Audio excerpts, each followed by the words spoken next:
বৃহস্পতিবার সন্ধ্যা থেকে শুক্রবার শুরু হয়ে যায়। শুক্রবার বা জুমার দিন, এই দিন সম্পর্কে কোরআন এবং হাদিস থেকে ঘেটে আমরা 14টা আমলের কথা একটা লম্বা বড় ভিডিওতে বলেছি। আজকে সেখান থেকে আমি সংক্ষেপ করে এই 14টার মধ্যে আবার অতি গুরুত্বপূর্ণ 5টা আমলের কথা বলবো ইনশাআল্লাহ।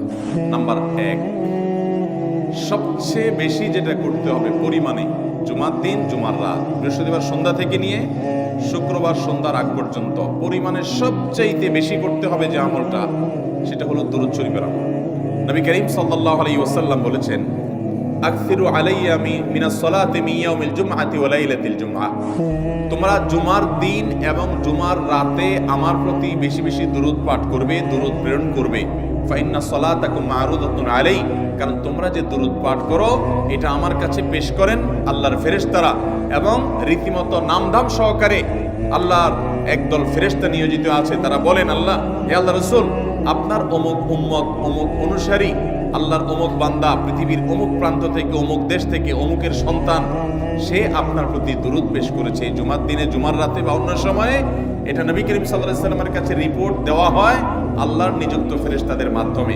এই জন্য শুক্রবার দিন এবং রাত, অর্থাৎ বৃহস্পতিবার সন্ধ্যা থেকে নিয়ে শুক্রবার সন্ধ্যা পর্যন্ত এই 24 ঘন্টার মধ্যে নবী করিম সাল্লাল্লাহু আলাইহি ওয়াসাল্লামের ভাষ্য খেয়াল করেন, আকসিরু আলাই।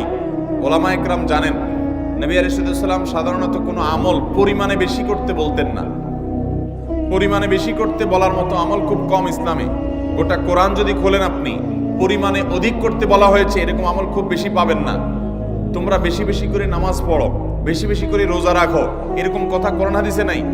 অবশ্যই একজন ইমানদার 5 ওয়াক্ত ফরজ নামাজের পাশাপাশি অধিক পরিমাণে নফল নামাজও পড়বেন, সেটা ভিন্ন কথা। কিন্তু কোরআনে বেশি পরিমাণে আল্লাহর জিকির করার কথা বলা হয়েছে। আর নবী করিম সাল্লাল্লাহু আলাইহি ওয়াসাল্লাম বৃহস্পতিবার সন্ধ্যা শুরু হলে শুক্রবার সন্ধ্যার আগ পর্যন্ত বেশি পরিমাণে করতে বলেছেন যে কাজটা, সেটা হলো দুরূদ শরীফের আমল। দুরূদের এই আমলটা, এটা করার জন্য আল্লাহ তাআলা এমন সহজ করে দিয়েছেন যে ওযুর প্রয়োজন নাই। আপনার ওযু নাই, তারপর আপনি দুরূদ পাঠ করতে পারবেন। এবং আপনি এই বড় দুরূদ পড়ার মতো সময় নাই, তো আপনি একবারে সবচেয়ে সংক্ষিপ্ত দুরূদ পড়েন সাল্লাল্লাহু আলাইহি ওয়াসাল্লাম, তাতেও দুরূদ পাঠের সওয়াব পাবেন। আমলটা করবো তো ইনশাআল্লাহ। নাম্বার 1। নাম্বার 2, জুমার দিন উপলক্ষে অন্য যে কোনো দিনের চাইতে জুমার দিন অর্থাৎ শুক্রবারের ফজর নামাজ পুরুষরা মসজিদে জামাতের সাথে পড়বেন। জামাতের সাথে পড়ার নিয়ত করবেন পাক্কা, কারণ অন্য যে কোনো দিনের ফজর নামাজ না, শুধুমাত্র যত নামাজ আছে, নবী করিম সাল্লাল্লাহু আলাইহি ওয়াসাল্লাম বলেছেন, আফদালুস সালাওয়াতে ইনদাল্লাহ, আল্লাহর কাছে দুনিয়ার সব নামাজের মধ্যে 5 ওয়াক্ত সাধারণ নামাজগুলোর মধ্যে সবচেয়ে উত্তম নামাজ হলো সলাতুল ফজরে মাআল জামাআতে ইয়াউমাল জুমআহ, জুমার দিন ফজরের নামাজ জামাতের সাথে আদায় করা হলো যত নামাজ আছে এর মধ্যে সবচেয়ে শ্রেষ্ঠ নামাজ। ভাইরা আমার, প্রত্যেক বৃহস্পতিবার আসলে সন্ধ্যার সময় প্রতিজ্ঞা করব, সপ্তাহের অন্য দিন যদি আমার ত্রুটি বিচ্যুতি হয় আমি সেটাকে কারেকশন করার চেষ্টা করব, কিন্তু শুক্রবার ফজরটা পুরুষ হিসাবে আমি জামাতের সাথে পড়বই পড়বো। তার জন্য রাতে আগে আগে শোবো, ডাবল ট্রিপল অ্যালার্ম দিয়ে শোবো, অন্য নামাজি বন্ধুকে বলবো ফোন দিয়ে ডেকে দিবি, একে অন্যের সহযোগিতা করব, কিন্তু ফজরের নামাজ জুমার দিন ছাড়বো না ইনশাআল্লাহ। 3 নম্বর আমল হলো সূরা কাহাফ পড়বো। যারা কোরআন পড়তে পারেন না তারা শুনবেন, আর যারা পড়তে পারেন তারা নিজে পড়বেন। সূরা কাহাফ যদি জুমার দিন কেউ পড়ে, নবী করিম সাল্লাল্লাহু আলাইহি ওয়াসাল্লাম বলেছেন এই সূরাটা তার জন্য নূর হবে, নূর, আলো আল্লাহর তরফ থেকে। কিয়ামতের ময়দানে ভয়াবহ গুটগুটে অন্ধকার হবে। কিয়ামতের একটা ভয়াবহ শাস্তি হলো অন্ধকারের শাস্তি। ভাইরা আমার, অন্ধকারের শাস্তি মানে এমন ভয়াবহ অন্ধকার হবে যে দুনিয়ার অন্ধকারের সাথে কোনো তুলনাযোগ্য নয়। সেই ভয়াবহ অন্ধকারে কিছু আমল আছে যে আমলগুলো মানুষের ওই অন্ধকারের মধ্যে আলোর কাজ দিবে। এর মধ্যে একটা হলো এই সূরা কাহাফ। অন্য অনেক উলামা ইকরাম বলেছেন এর ব্যাখ্যা হলো সূরা কাহাফ যদি কেউ এক বৃহস্পতিবারে পড়ে, পরের বৃহস্পতিবার পর্যন্ত, এক শুক্রবারে যদি পড়ে, পরের শুক্রবার আগ পর্যন্ত পুরো সপ্তাহব্যাপী তার ভিতরে নূর, ঈমানের নূর, তাকওয়ার নূর, ইলমের নূর, আমলের নূর, ভালো মানুষ হওয়ার নূর তার ভিতরে আল্লাহ তাআলা সৃষ্টি করে দিবেন। তো নবী সাল্লাল্লাহু আলাইহি ওয়াসাল্লাম বলেছেন সূরা কাহাফের প্রথম 10 আয়াত যদি কেউ মুখস্থ করে, তো এই ব্যক্তিকে আল্লাহ রাব্বুল আলামিন এবং যদি তেলাওয়াত করে, এই ব্যক্তিকে আমলের মাধ্যমে দাজ্জালের ফিতনা থেকে আল্লাহ বাঁচিয়ে রাখবেন। অতএব জুমার দিন প্রত্যেক শুক্রবারে সূরা কাফ পড়বো তো ইনশাআল্লাহ। 4 নম্বর আমল হলো, দুনিয়াতে যত ফজিলতপূর্ণ আমল আছে এর মধ্যে সবচেয়ে বেশি ফজিলতপূর্ণ আমল এটা। সহজ আমলটা, খুব সহজ, প্রত্যেক শুক্রবার আমরা এটা করতে পারি। জুমার দিন আগে ঘুম থেকে উঠে উত্তম রূপে গোসল করে মসজিদে আগে আগে গিয়ে পায়ে হেঁটে গিয়ে সামনে ইমাম সাহেবের কাছাকাছি গিয়ে বসা, অনর্থক কথা কাজ না করা, তেলাওয়াত জিকির আজকারের মাশগুল থেকে নামাজটা পড়ে বের হয়ে আসা, এই কাজ, এই কয়েকটা কাজ যদি করে তাহলে কাজ কয়টা হলো? আগে আগে ঘুম থেকে উঠা, ওই যে ফজর নামাজ জামাতের সাথে পড়া ইত্যাদি, গোসল করা উত্তম রূপে, আর পায়ে হেঁটে মসজিদে যাওয়া, বাহনে না চড়া। 4 নম্বর হলো ইমামের কাছাকাছি গিয়ে বসা, কোনো অনর্থক কাজ না করা।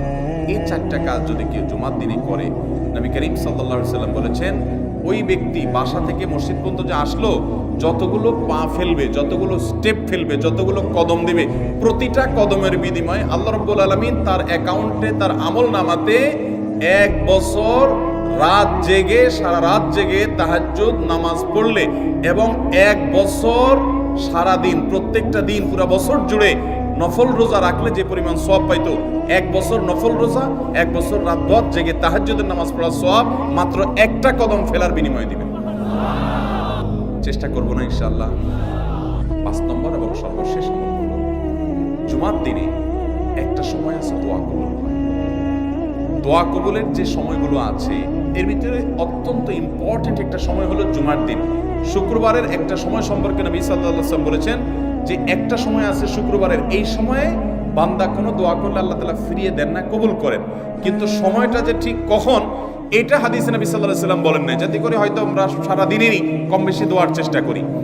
এই বিষয়ে মুহাদ্দিসগণ, হাদিস বিশ্লেষকগণ, পণ্ডিত ওলামায়ে কেরামগণ হাদিসের বিভিন্ন আকার ইঙ্গিতকে গবেষণা করে, অ্যানালাইসিস করে এক একজন এক এক সময়ের কথা বলেছেন। তবে বেশিরভাগ ইমাম, বেশিরভাগ পণ্ডিত ওলামায়ে কেরাম, বেশিরভাগ আপনার ইসলামিক স্কলারগণের বক্তব্য হলো যে এই সময়টা হলো জুমার দিনের শেষ প্রহর, আসরের পর থেকে নিয়ে সূর্য ওঠার আগ পর্যন্ত এই সময়টা।